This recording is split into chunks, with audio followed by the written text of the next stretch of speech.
शीर्षक हजरत हुसैन की कुर्बानी, करबला का हक और बातिल इस्लामी इतिहास का सबसे दर्दनाक और उज्जवल अध्याय सन 61 हिजरी में लिखा गया, जब यजीद बिन मुआविया ने खिलाफत पर कब्जा करके खुद को मुसलमानों का हाकिम बनाना चाहा।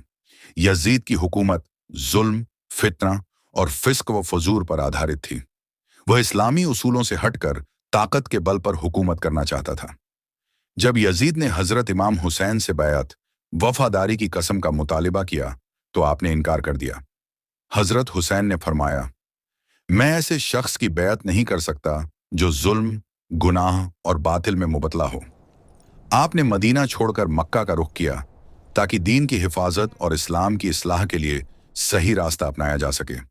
कूफा के लोगों ने आपको खत लिखकर दावत दी कि वे आपके साथ होंगे, मगर जब आप करबला पहुंचे तो हालात बदल चुके थे। यजीद की फौज ने रास्ते बंद कर दिए, पानी पर पहरा लगा दिया, यहां तक कि फौरात का पानी भी अहले बैत पर हराम कर दिया गया। करबला का मैदान तपती हुई रेत से भरा हुआ था।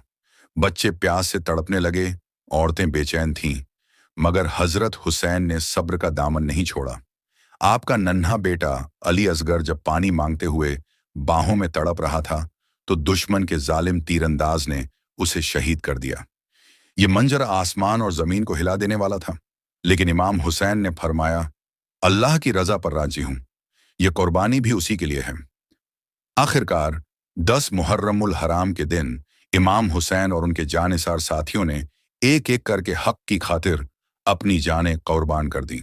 इमाम हुसैन का सर नेज़े पर चढ़ा दिया गया, मगर उनके अल्फाज तारीख में गूंजते रहे, सर तो कटवा सकता हूं, मगर जालिम के आगे सर नहीं झुका सकता। सबक, सीख, करबला सिर्फ एक जंग नहीं थी, बल्कि हका और बातिल के दरमियान अबदी हमेशा रहने वाला मार्का था। यह हमें सिखाता है कि सच्चाई के रास्ते पर चलना मुश्किल जरूर है, मगर अल्लाह के नजदीक इज्जत उसी में है। ईमान और अदल, इंसाफ की खातिर कुर्बानी देने वाला कभी नाकाम नहीं होता। ताकत, दौलत या हुकूमत नहीं, बल्कि हक पर डटे रहना ही असली कामयाबी है।